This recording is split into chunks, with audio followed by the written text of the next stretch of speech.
In a small village at the foot of a majestic mountain, where the sun slowly rose over the clay rooftops, a group of people gathered in the central square. The smell of fresh bread mingled with the aroma of wildflowers growing on the edges of the village. But behind that idyllic appearance, there was a palpable tension hanging in the air. The villagers, though united by bonds of friendship and tradition, faced a deep and distressing dilemma: the search for redemption amidst a collective moral crisis. The eyes of Anna, a woman with weary features and hands calloused from hard work, reflected the concern that dominated her thoughts. A mother of 3, she had always believed that kindness and faith could save anyone. But now, as she observed the growing influence of people straying from the values that once upheld the community, a shadow of despair began to settle in her heart. What was at stake was more than the village's reputation. It was the very soul of its inhabitants, threatened by corruption and apathy. Among those present was Miguel, a young idealist who dreamed of changing the world. His passion for justice was contagious, but he also carried a heavy emotional burden: the pain of having lost a close friend who had been led astray. Miguel believed that despite the difficulties, there was still hope for everyone. However, Anna's words echoed in his mind. There are people who cannot be saved. Could it be true? Who, after all, would be irredeemably lost? As the sun began to set, painting the sky orange and purple, the group discussed a crucial decision that would change the village's fate. The arrival of outsiders promising wealth and prosperity brought with it a series of tempting proposals, but these promises came at a price: the loss of the identity and fundamental values that united the community. Ina and Miguel found themselves on opposite sides of this issue, each struggling with their personal convictions and life experiences. Voices were raised and tension grew, reflecting the emotional state of everyone around. The villagers were divided between those who wished to cling to their faith and hope for a better future, and those who saw the opportunity for a new beginning as a way to escape the reality surrounding them. It was a classic dilemma, but with repercussions that could be devastating. As night approached, a sense of uncertainty hung over them. The light of the stars began to shine, but it was not enough to dispel the darkness settling in their hearts. What was at stake now was more than a simple choice. It was a battle for the essence of who they were, and the possibility that some of them might never be saved. The murmur of the crowd, the tense expressions, and the stifled tears created an atmosphere of curiosity and expectation, making everyone wonder who could truly be rescued from this moral crossroads. The future of the village depended on the decisions that would be made that fateful night. The sun was still on the horizon when Anna woke, as she always did before dawn. The sounds of the village began to echo slowly, the rooster crowing, the cows mooing, and the smell of fresh coffee she was brewing in the small kitchen. As she stirred the mixture of water and coffee on the wood stove, her thoughts wandered. She wondered if, somehow, she could keep her children away from the temptation that now threatened the peace of the village. A whisper in her conscience told her that, even with good intentions, the world was changing in ways she could not control. That morning, Miguel was already in the square, waiting for the sun to light up the space where they usually gathered.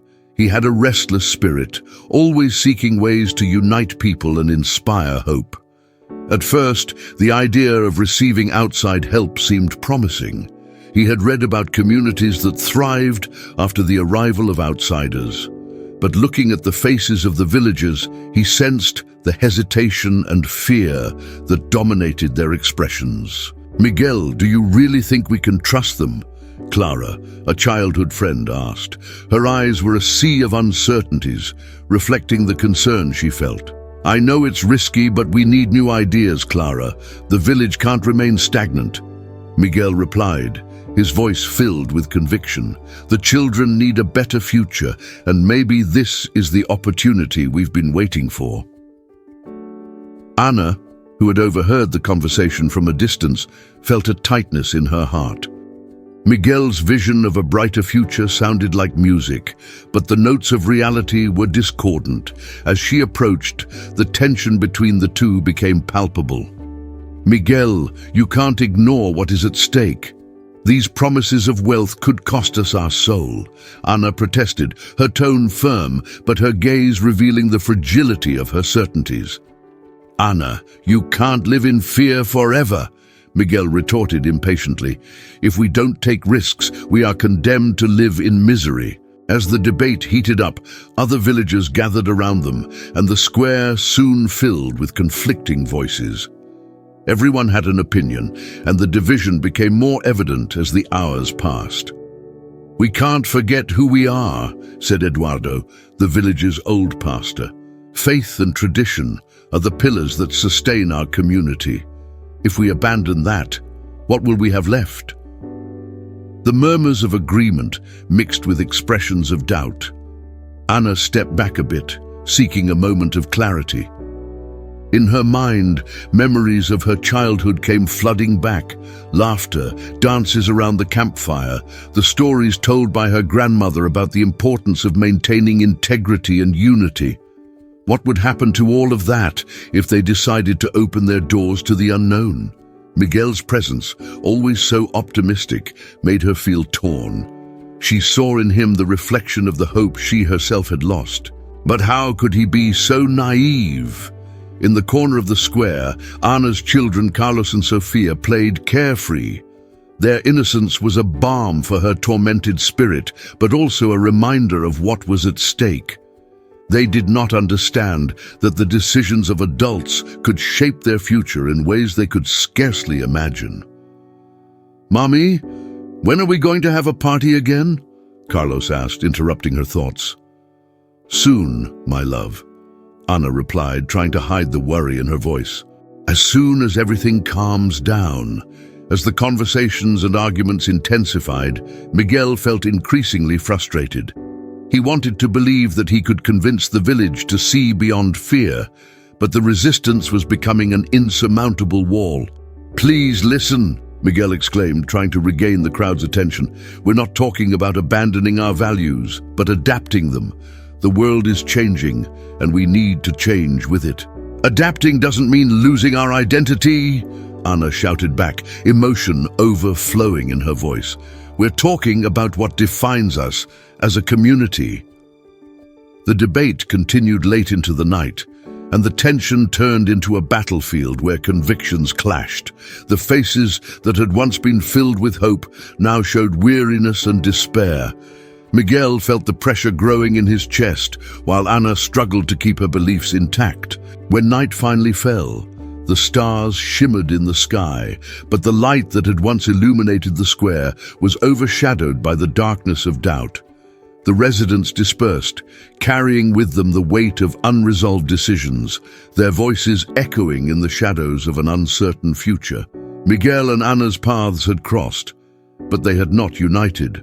Both faced their own demons, fighting against the shadow of doubt that settled in their hearts. The village's moral dilemma became more complex each day, and the hope for a better future seemed to drift away, like a star gradually fading in the night sky. The square was silent now, but the echo of voices still reverberated in Anna's mind.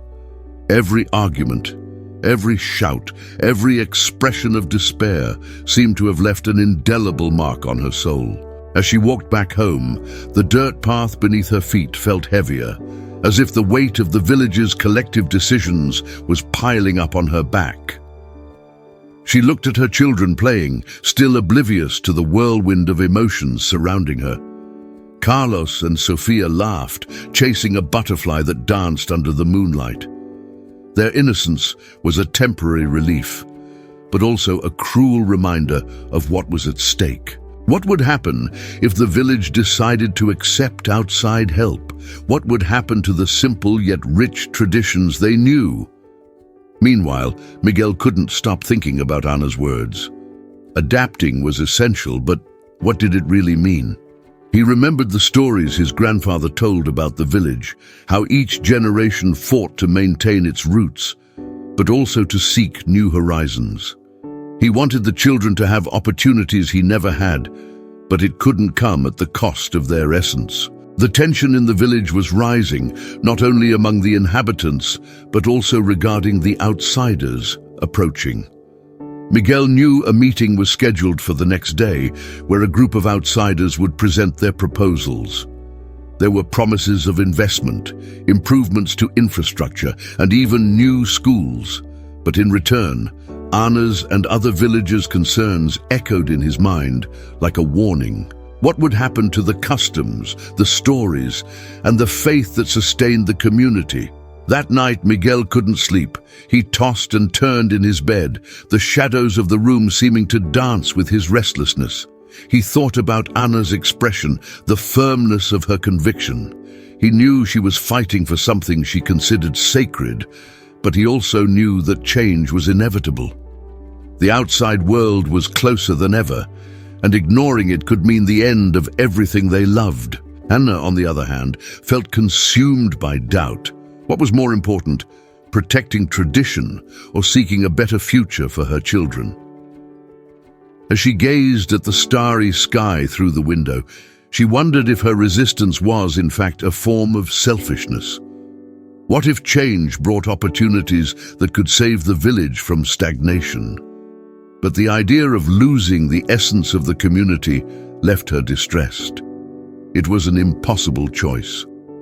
When the sun rose, the village seemed tense, like a bough ready to snap.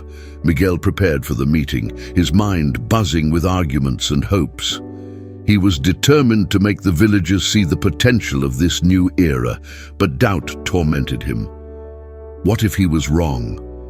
What would happen if the village was not ready to change?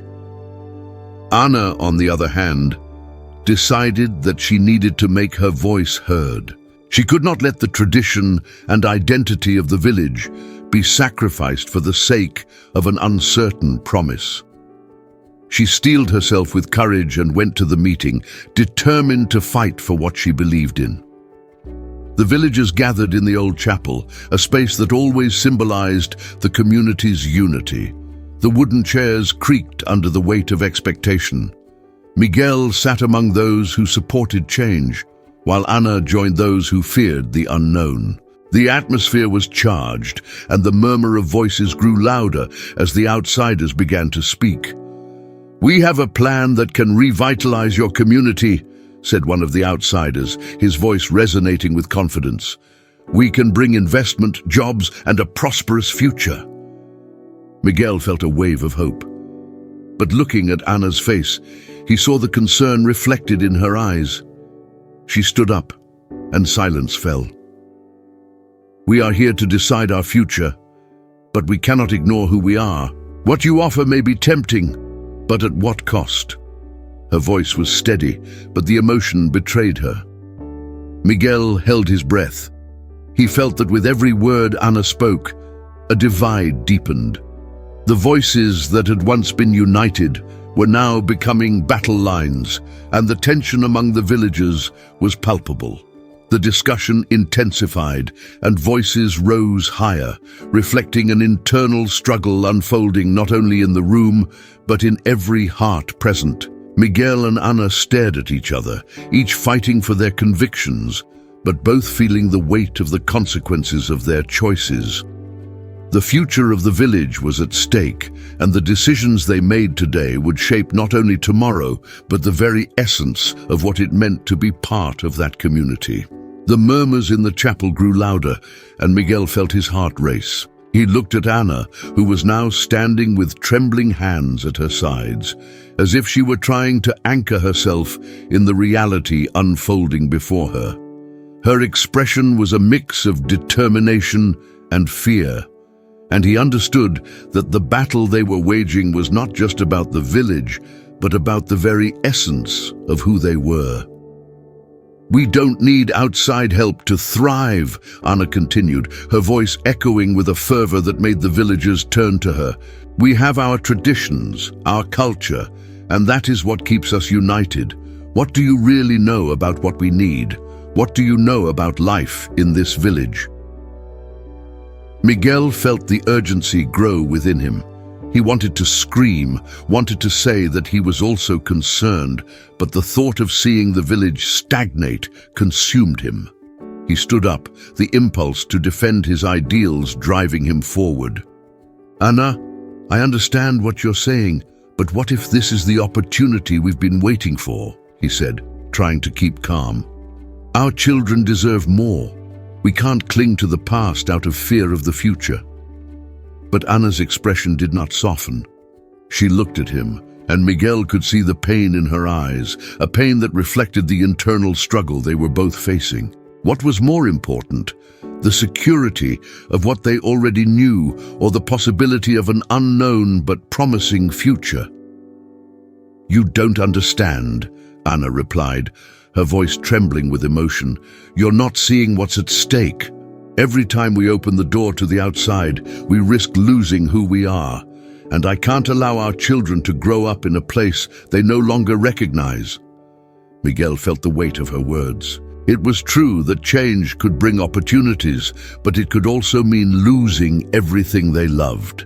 As he struggled against this reality, the room seemed to shrink, the air thick and heavy, as if the pressure of the decision was building in every corner.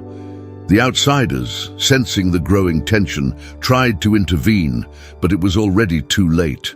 The division was made, and the villagers began to take sides. Some stood up, supporting Anna, while others, like Miguel, defended change. "We need to hear all sides," said a villager in favor of change. "We can't shut ourselves off. The world is changing, and if we don't adapt, we will be left behind." The voices intertwined, creating a chaotic clamor that echoed through the walls of the chapel.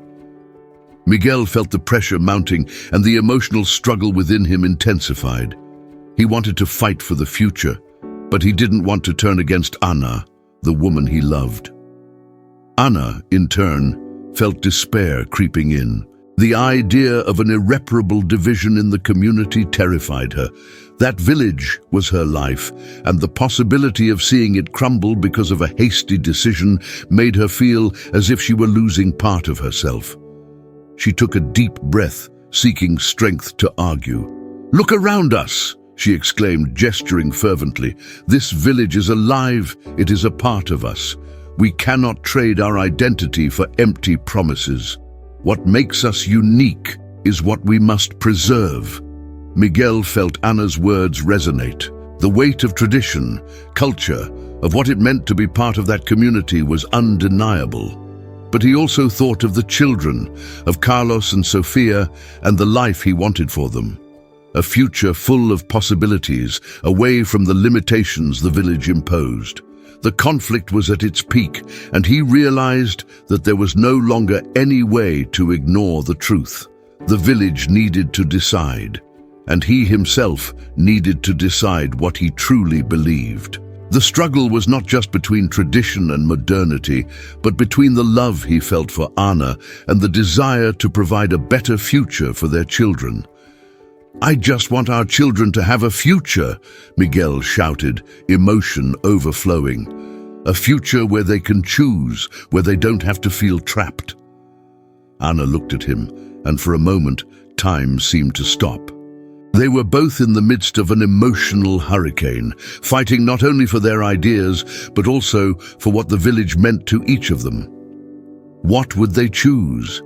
The answer was about to be revealed, but the consequences of their choices would resonate for generations.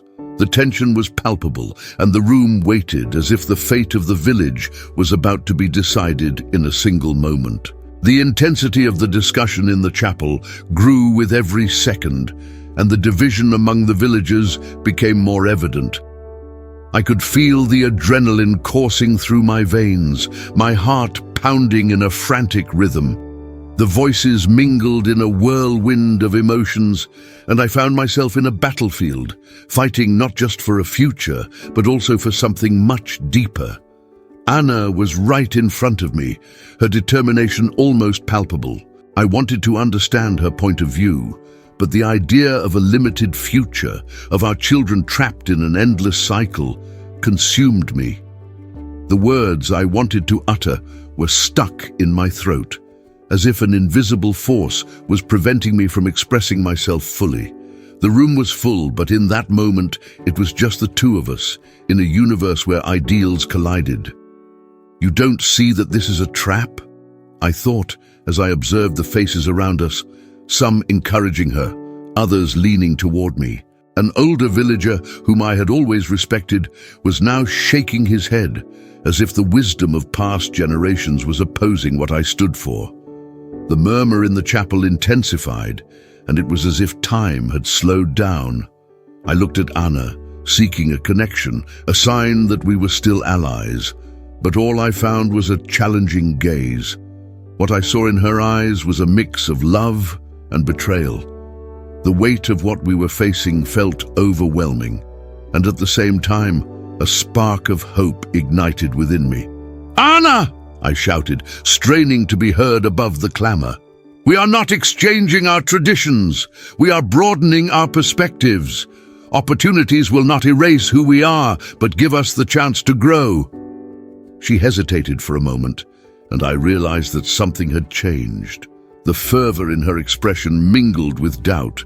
But before she could respond, one of the outsiders, a gray-haired man with piercing eyes, raised his hand to speak. "Let me explain," he began, his firm voice cutting through the cacophony. "I am not here to steal your essence. I am here to offer a bridge. We don't need to be enemies of who we are to embrace what we can become." Silence fell like a curtain, and I realized that this man had the power to unite the seemingly irreconcilable parts. He spoke with a wisdom that seemed to transcend the dispute. His words were a balm on an open wound, and the villagers began to listen more attentively. "What you have is precious. It's not about abandoning who you are, but allowing the outside world to become a part of your story," he continued, looking directly at Anna and me. "Imagine a future where your traditions are celebrated and at the same time enriched by new experiences." Anna still seemed reluctant, but there was a subtle change in her expression. I could see that the internal battle was still there, but now there was an opening. I took a deep breath, feeling hope mix with fear.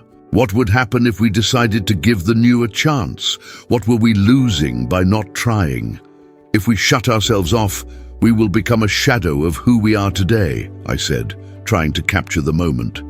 We need to be bold. We need to show our children that life is a dance of changes and adaptations. They must learn to value their roots, but also to open themselves to the world. The words resonated in the chapel, and a wave of murmurs spread among the villagers. I looked at Anna, and for the first time I saw a spark of understanding in her gaze. It was as if in that moment we both took a step toward each other, a step that could change everything. "So, what do you say?" asked the outsider, his voice filled with hope. "Shall we build together a future that honors the past and embraces the future?" I knew that the decision wouldn't be easy, and that the path ahead would be filled with challenges. But there, at that moment, something had changed. The division that seemed irreversible began to unravel, and the possibility of a compromise emerged like a thread of light. I looked at Anna, and without saying a word, we both understood that the next step would have to be taken together. The village's response was yet to come, but the internal battle we were facing was beginning to resolve, and as the tension began to dissipate, I knew that, regardless of what happened next, we were ready to face the unknown together. The tension in the chapel began to dissipate, but uncertainty still hung in the air. I could feel the weight of expectations on me and on Anna. The villagers' first reaction was a hesitant murmur, as if they were trying to absorb what had just happened. Many looked at each other, seeking validation, while others still seemed trapped in their convictions. The outsider, who had brought a new perspective, watched closely, as if he knew that the moment that followed was crucial. Anna, for her part, took a deep breath. Her features were marked by a mix of relief and anxiety. She shot me a meaningful glance, a sign that we were in sync. But at the same time, the internal battle she had fought was still present in her eyes. What we had just begun was a crucial dialogue, but there was still much to be resolved. "So what do we do now?" asked one of the villagers, breaking the silence. His voice was laden with expectation. "How can we ensure that our traditions do not get lost along the way?" The question hung in the air, and for a moment, uncertainty turned into an opportunity.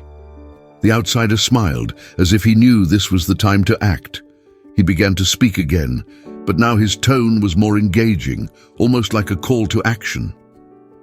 "We need to create a space where everyone's voices can be heard," he proposed. "A council, perhaps, where each generation can share their concerns and ideas. That way, we can find a balance between who we are and who we can become." The idea echoed in the chapel, and gradually the murmur of approval began to grow. I looked at Anna and realized that, although there was still a long way to go, something had changed within her. Her expression, once so resolute, now showed a subtle acceptance. The truth is, despite her doubts, she also wanted to believe that we could move forward without losing our essence. As the villagers began to discuss the outsider's proposal, I noticed that the atmosphere had shifted. The voices, once heavy with anger and frustration, now intertwined in a constructive debate. Once the fear of the unknown began to dissipate, curiosity and a desire to participate took its place. I joined the conversation, encouraging everyone to express themselves. With each idea shared, the feeling of unity grew. A young man, who had remained silent until then, stood up and spoke about the importance of incorporating new traditions, like festivals that celebrated the diversities of our people and the outside world. Hearing this, I felt my heart warm. Finally, we were starting to see the possibilities. As the meeting progressed, I noticed that some of the ideas that had previously seemed impossible were being discussed with enthusiasm. The proposal for a council began to take shape, and I realized that the seeds of change were being planted. With each new suggestion, Anna's eyes lit up a little more, and I knew we were on a path that could strengthen our community. However, I could not help but feel a slight apprehension. The changes we desired would not come without resistance. I knew that not everyone in the village would be willing to let go of their certainties. But somehow, the determination of those around me was contagious. We could be the driving force for a more inclusive future, where younger voices and older traditions could coexist harmoniously. Finally, when the meeting culminated, the outsider smiled, satisfied. He had planted the seed of a new beginning, and now it was our responsibility to nurture it. I looked at Anna once more, and for the first time in a long time, I saw hope in her eyes. The battle we faced had not been in vain.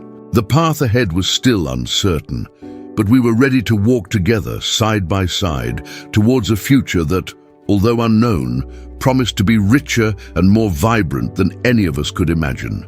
The chapel, which once pulsed with the sound of discord, now resonated with a new spirit of unity, and as we left, the morning light filtered through the windows, illuminating our faces with a new promise.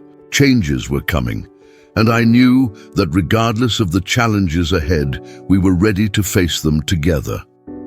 As the morning light bathed the chapel, I realized that what we had experienced in that sacred space was not just a moment of communal transformation, but a reflection of deeper principles that resonated with the wisdom of the scriptures. The journey we had begun, although still filled with challenges, was immersed in a narrative that brought forth the divine justice and mercy that permeate the biblical story. In the Bible, we find various stories of transformation and redemption. Just as the people of Israel faced uncertainty when entering the Promised Land, we were also on the brink of a new era. I recalled how God had guided the Israelites with a cloud by day and a pillar of fire by night, providing not only protection, but also direction. The light now entering the chapel was a symbol of that guidance, a reminder that even in the shadows of doubt, there would always be a lit path for those who seek the truth. The idea of the council, which had started as a simple dialogue, was beginning to take shape. Everyone's voices were heard, and the diversity of thoughts became a reflection of the body of Christ, where each part has its role and value. The outsider, like a messenger sent, had reminded us that the kingdom of God is not a place of exclusion, but a space where everyone can contribute and grow together, just as Jesus called his disciples regardless of their backgrounds or weaknesses. We too were called to accept one another, fostering love and understanding. However, I could not ignore the consequences that could arise from our actions. Throughout the biblical narrative, disobedience to God often leads to tragic outcomes. Just as the city of Nineveh responded to Jonah's call for repentance and was spared from destruction, we too needed to be attentive to the changes we sought. The choice to move forward together, respecting traditions while embracing the new, was essential. The resistance we might face should not discourage us. On the contrary, it should unite us even more in our pursuit of truth. Divine justice would not manifest merely in punishment, but in love and mercy. By seeking a path that honored both ancient and new voices, we were indeed creating a space where God could act. This unity around dialogue and understanding could protect us from greater divisions and allow us to thrive as a community. The scriptures teach us that where there is love, God is present, and therefore, by cultivating that love, we would be aligning our actions with divine will. Looking at Anna, I noticed that the hope shining in her eyes was a reflection of the promise of a better future. It was a reminder that as we faced difficulties together, we could find strength and support in the teachings that God left us. True transformation does not come merely from external change, but from an internal renewal that leads us to act with compassion and justice. As we left the chapel, the sense of unity and purpose was palpable. We knew that the changes we had initiated could take time, but just as the harvest requires patience after planting, we were willing to wait and work together. The lesson we took from that day was clear. The true strength of a community lies in the ability to listen, welcome, and integrate. Ultimately, we were all part of a great tapestry that God wove, and by recognizing this, we were ready to face the future, confident that with His guidance, we could overcome any challenge that arose in our path. As I walked alongside those who had become my brothers and sisters on this journey, I realized that true transformation begins within us. The experience in the chapel was not just a meeting, it was a call to action, an invitation to become agents of change in a world that often seems steeped in division and despair. The morning light that enveloped us was a symbol of the Holy Spirit, guiding us in our pursuit of justice and truth. The faith we share is not a mere ritual, but a living force that propels us to act with courage and love. The story of Israel teaches us that obedience to God is essential for us to experience the fullness of His promises. Just as the Israelites had to trust in God's direction as they crossed the desert, we too are challenged to trust in His leadership in our lives. This trust is not blind. It is based on the intimate relationship we cultivate with God through prayer, reading the scriptures, and fellowship with other believers. As we allow ourselves to be guided by His light, we find not only protection, but also clarity in our steps. The practical lesson we draw from this moment is that true unity is not based on agreement in everything, but on the willingness to listen, learn, and grow together. In our daily interactions, we are invited to apply these principles. When facing conflicts or disagreements, we can remember that each person brings a unique and valuable perspective. Instead of closing ourselves off to our opinions or prejudices, we should open our hearts to dialogue. This means practicing empathy, considering the experiences of others, and seeking to understand, even when we disagree. In the third person, the narrator reflects on the collective journey of that community. The experience in the chapel became a milestone, not only because of the words exchanged, but because of the love and respect that were cultivated. The true essence of the community revealed itself in everyone's willingness to come together around a greater purpose, rather than allowing differences to separate them. The moral of this story is clear. When we are willing to listen and embrace, we create a space where God's grace can act, transforming not only ourselves, but also those around us. The journey of faith is filled with challenges, but it is also an opportunity for growth. By remembering the importance of obedience and unity, we are encouraged to face the future with hope. As we walk together, guided by divine light, we learn that true transformation begins in our hearts and radiates out into the world. The story we experienced in the chapel is a testament that when we trust in God and commit to loving one another, we can indeed make a difference. And so, with this certainty, we move forward, ready to face any challenge, united in faith and in the purpose of building a better future for all.